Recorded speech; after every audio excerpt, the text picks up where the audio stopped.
নমস্কার, এন্টারটেন বাংলা চ্যানেলের আরও একটি নতুন ভিডিওতে সকল বন্ধুদের জানাই স্বাগত। বড়দেরকে প্রণাম, ছোটদের অনেক অনেক ভালোবাসা।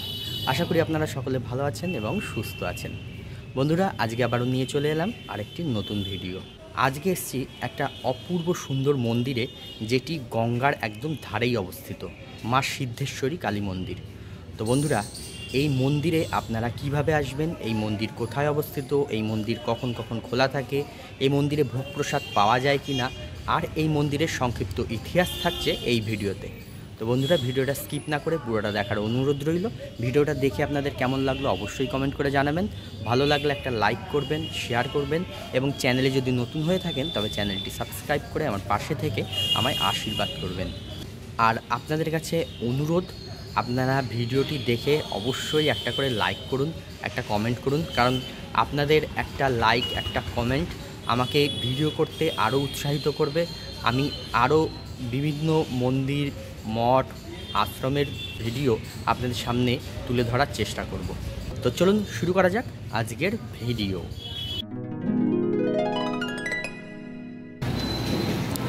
চলে এসেছি হালিশহর বলদেঘাটা মোড়। এইটার নাম হচ্ছে বলদেঘাটা মোড়। এই দিকে হচ্ছে হালিশহর স্টেশন থেকে সোজা টোটোয় করে এসে এই মোড়ে নামতে হবে। সামনেই হচ্ছে এই যে সিদ্ধেশ্বরী কালী মন্দির, বলদেঘাটা মোড়। এটা এই দিকটা হচ্ছে বাগ মোড়, আর এই দিকে চলে যাচ্ছে হচ্ছে নৈহাটি।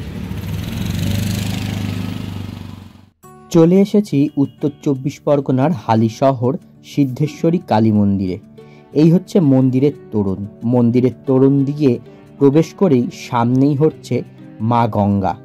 মা গঙ্গার তীরেই অবস্থিত এই সিদ্ধেশ্বরী কালী মন্দির। প্রায় 350 বছরের প্রাচীন এই ঐতিহ্যবাহী সিদ্ধেশ্বরী কালী মন্দির। মূল মন্দিরে প্রবেশ করার আগে মন্দির প্রাঙ্গণের সামনেই রয়েছে এই অপূর্ব সুন্দর একটি তোরণ, আর পুরো মন্দির প্রাঙ্গণ লোহার রেলিং দিয়ে ঘেরা রয়েছে।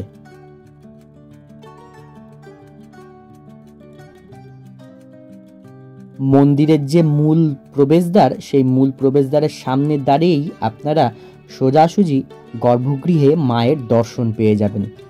মন্দিরের মূল প্রবেশদ্বার দিয়ে প্রবেশ করেই সামনেই হচ্ছে একটি বিশাল বড় নাট মন্দির। নাট মন্দিরের ওপরের দিকে দেখুন লেখা রয়েছে শ্রী শ্রী সিদ্ধেশ্বরী কালী মন্দির।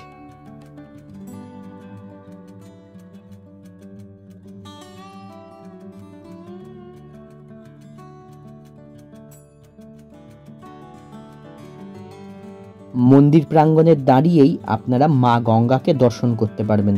মন্দিরের বাঁ দিকেই হচ্ছে মা গঙ্গা। মন্দিরের মূল প্রবেশদ্বার দিয়ে প্রবেশ করেই মন্দির প্রাঙ্গণেই রয়েছে ডান দিকে পানীয় জলের ব্যবস্থা, আর সামনেই দেখুন মন্দির প্রাঙ্গণে একটা ছোট্ট তুলসী মঞ্চও রয়েছে। মূল মন্দিরের দুই সাইডে রয়েছে দুইটি বড় বড় অশ্বত্থ গাছ, আর এই অশ্বত্থ গাছের গোড়াগুলো দেখুন খুব সুন্দর করে বাঁধানো রয়েছে। মন্দিরের মূল প্রবেশদ্বার দিয়ে প্রবেশ করেই সামনেই হচ্ছে নাট মন্দির। নাট মন্দিরের ছাদটা দেখুন কড়িবর্গার ছাদ, আর এখানে একটা ঝাড়বাতি লাগানো আছে। আগেকার দিনের রাজমহলে যেরকম ঝাড়বাতি থাকতো সেই রকম। নাট মন্দির পার করে এসেই সামনেই রয়েছে এই বলিপীঠ।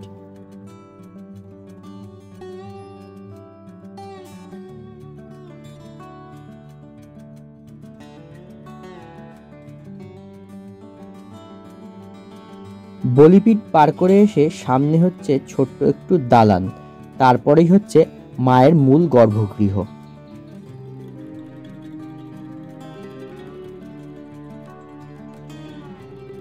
গর্ভগৃহে 3 ধাপের উঁচু শ্বেতপাথরের বেদির উপর বিরাজ করছেন মা সিদ্ধেশ্বরী। মায়ের মূর্তির সামনে 3 ধাপের যে বেদি রয়েছে, একদম নিচের ধাপে দেখুন এখানে মায়ের যে আদি মূর্তি ছিল কোষ্টি পাথরের, সেই আদি মূর্তির চরণ যুগল এখানে রাখা রয়েছে। মায়ের যে আদি মূর্তিটি ছিল বেশ কয়েক বছর আগে সেই মূর্তিটি এই মন্দির থেকে চুরি যায়।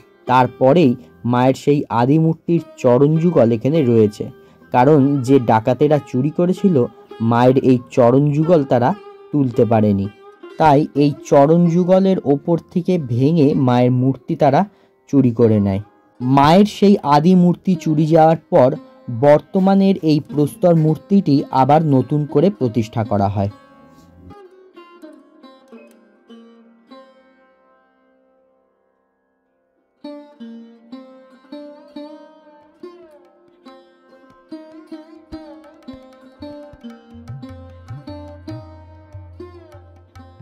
মন্দিরের গর্ভগৃহের দেয়ালে মায়ের সেই আদি মূর্তির ছবি দেখুন এখানে রাখা রয়েছে।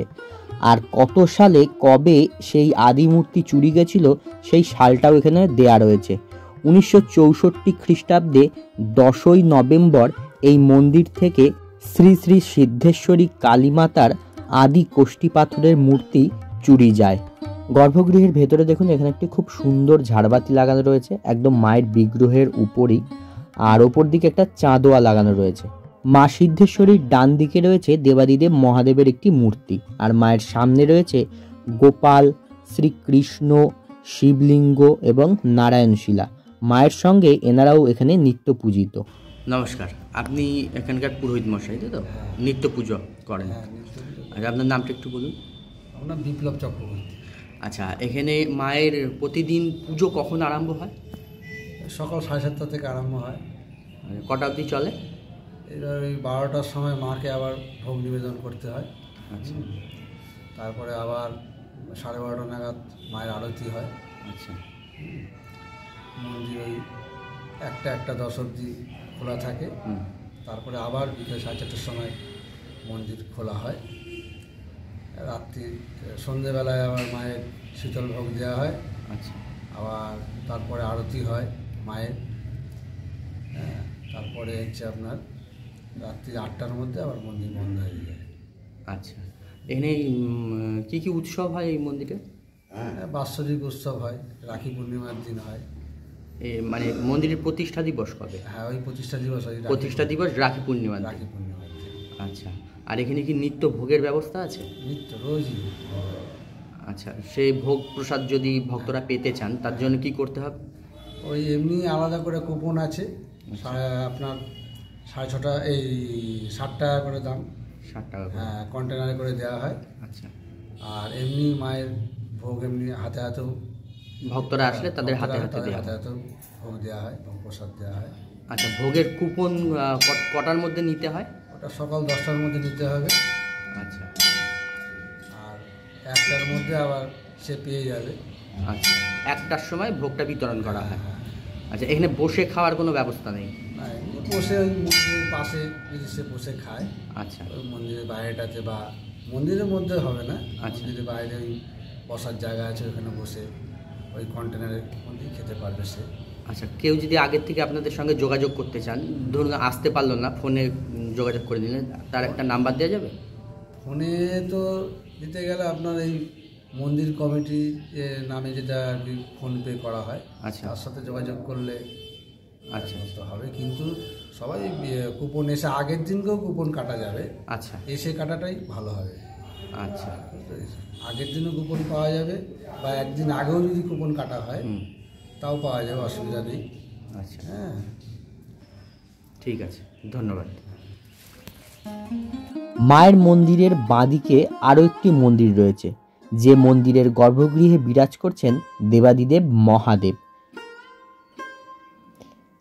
মন্দিরের গর্ভগৃহে দেখুন রয়েছে একটি কালো পাথরের শিবলিঙ্গ।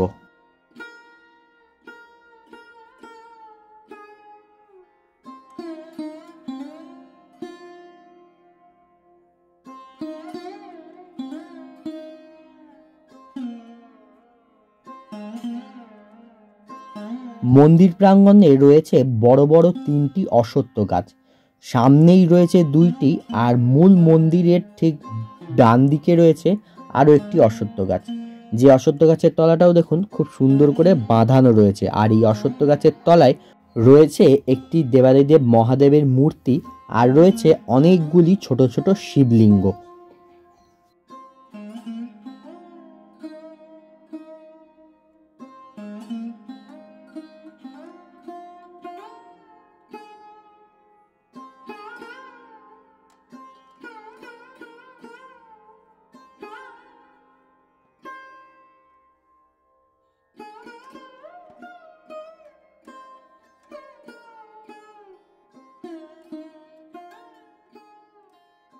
এইবারে আসি এই সিদ্ধেশ্বরী কালী মন্দিরের ইতিহাসে। আজ থেকে প্রায় 350 বছর আগে স্বপ্নাদেশে গঙ্গা থেকে মায়ের মূর্তি তুলে এনে নদীর পাড়েই শুরু হয়েছিল সিদ্ধেশ্বরী কালী মায়ের পুজো। উত্তর 24 পরগনা জেলার হালি শহরের বলিদাঘাটায় সাবর্ণ রায় চৌধুরীদের এক বংশধর স্নান সেরে গঙ্গা থেকে ওঠার সময় তার পায়ে ভারী কিছু একটা আটকায়। তিনি তেমন গুরুত্ব দেয় না, এড়িয়ে বাড়ি ফিরে আসেন। সেই রাতেই তিনি স্বপ্নাদেশ পান। স্বয়ং মা কালী তাকে স্বপ্নে দেখা দিয়ে বলেন, আমাকে পা দিয়ে ঠেলে উঠে চলে গেলি। এই স্বপ্ন দেখার পরেই পরদিন ভোরে গঙ্গায় স্নানে গিয়ে ডুব দিয়ে কালী মূর্তি তুলে আনেন সাবর্ণ রায় চৌধুরীর ওই বংশধর। এরপর গঙ্গার পাড়েই ওই সিদ্ধেশ্বরী কালীমাকে প্রতিষ্ঠা করে শুরু হয় নিত্য পুজো। সেই পুজো আজও হয়ে আসছে।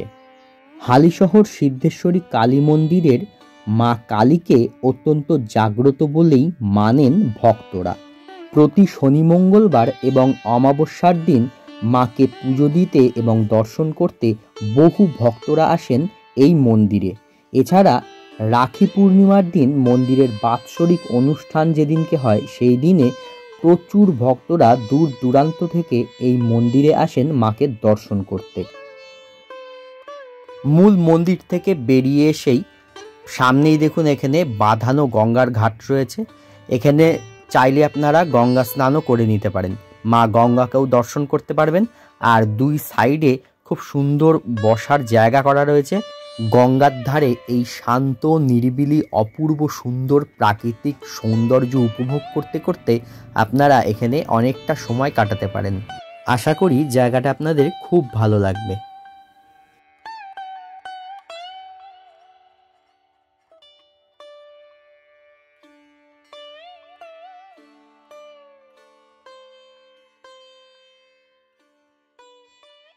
তো বন্ধুরা, হালি শহরের এই সিদ্ধেশ্বরী কালী মন্দির আপনাদের কেমন লাগলো অবশ্যই কমেন্ট করে জানাবেন। তো আজকের মতন ভিডিওটা এখানেই শেষ করছি। দেখা হচ্ছে পরবর্তী নতুন কোনো ভিডিওয়ে। সবাই ভালো থাকবেন, সুস্থ থাকবেন, সাবধানে থাকবেন।